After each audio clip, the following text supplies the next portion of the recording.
So we're going to be planting tomatoes today. I just got back from the leaf compost pile. So I got some compost, we got our tomatoes, shovel, and we already worked the bed, so we're ready to go. This is going to be a tomato growing guide, so hopefully you'll learn something new. And if you don't, hopefully it'll just reinforce what you already know, and hopefully you'll all enjoy. So sit back and relax, and let's get started with this episode.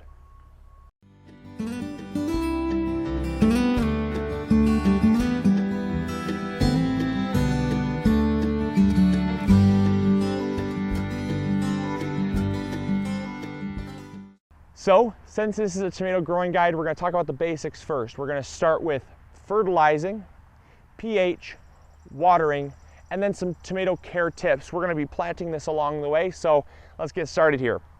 So, when it comes to planting your tomato plants, they have a few requirements. When you have your soil prepared, you want to make sure you do a soil test, simply because tomato plants like a little bit more acidic soil, and that is the pH. So if your soil is acidic, around 5.5, you're great. If it's not, make sure you add a little bit of garden sulfur. You can pick it up at pretty much any garden center, and it's going to help you out. If you don't have garden sulfur, one trick that I found is very helpful is actually using a diluted source of coffee, or what you can also use is apple cider vinegar. I use about 1 cup of apple cider vinegar to 1 gallon of water. I water my plants with that, and that will change the pH of your soil to about 5.5, which is perfect for your tomato plants. Now, when it comes to the soil moisture, this is extremely crucial. Here we've prepared a hole, okay, and people don't realize this when they plant their tomato plants. They want to put them right on the surface, and this plant ain't gonna happen on the surface. It is in very bad shape. However, quick tip for you all, when I go to the garden center around late July, if I have any place left in the garden, I will go to the garden center. I will buy these ones at like 75% off. They are in terrible shape, and by no means no one will want to buy them because nobody sees a healthy plant.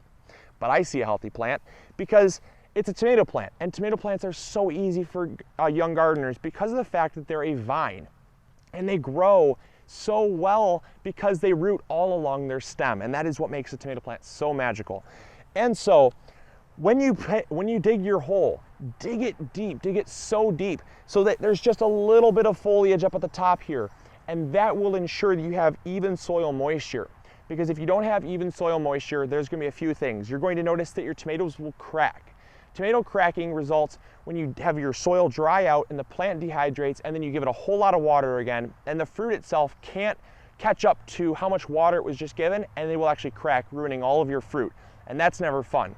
Another thing that happens when your soil's not moist is your soil contains calcium, but your tomato plant requires calcium to set fruit and set fruit properly. And if you've ever heard of blossom end rot, it's a big problem with tomatoes.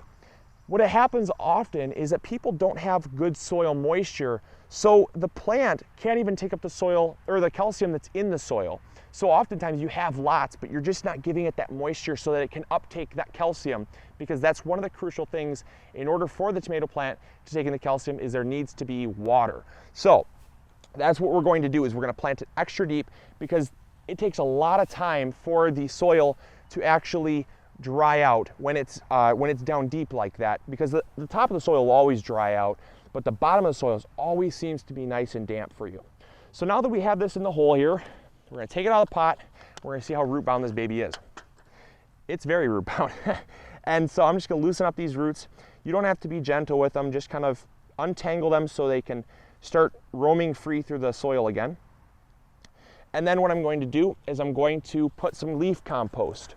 This is beautiful leaf compost that we've prepared here, and it's going to just again add that great soil moisture. It's going to absorb a lot of that water in the soil and just help with the plant.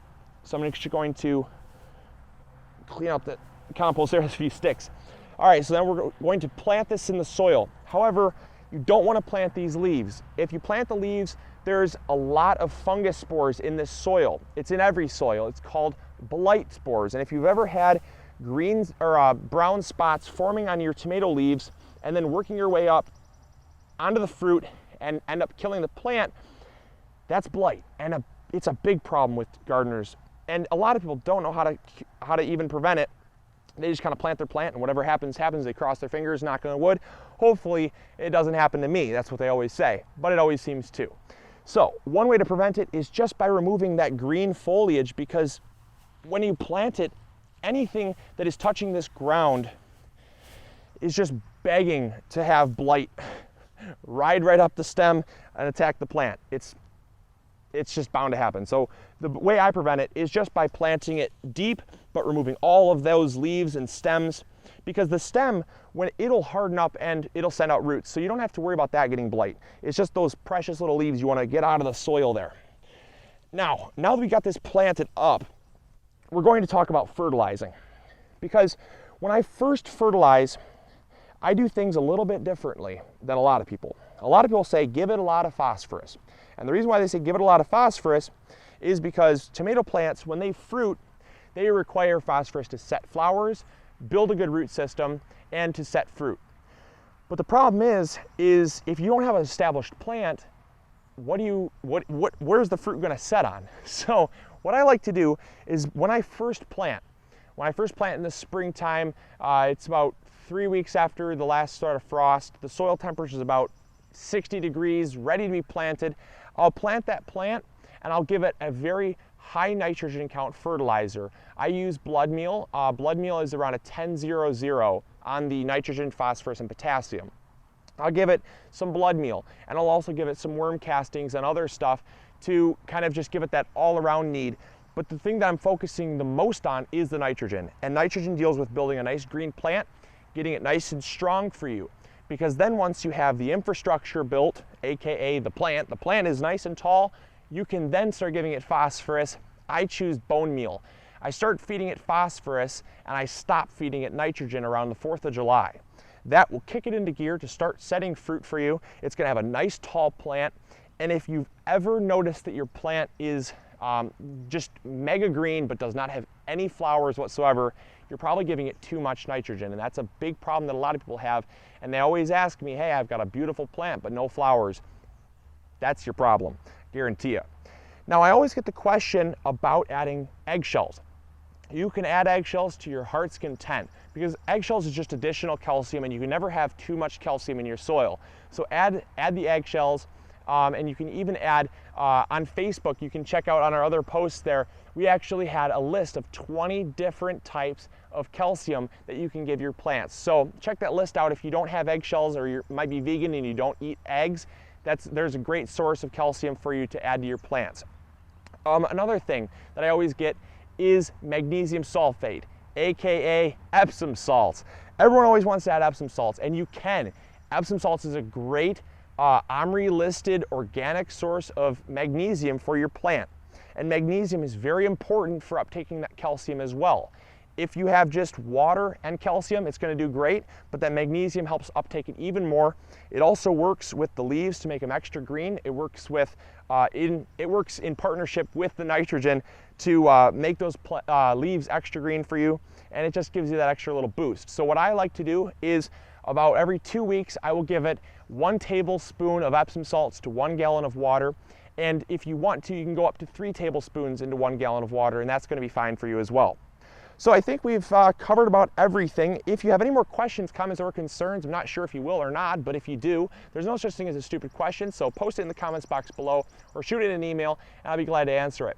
Also, if you have any problems with your tomato plants, like pests or anything like that, it's very hard for me to identify using text. So please take a picture, send it to me on Facebook, on my Facebook page. The links are in the description box below, or on the home page of MIgardener itself. You can find me and send those pictures. That way I can help you better, because for me to use text, I don't do the best with it. So I hope you all will enjoy this information that I've given you today.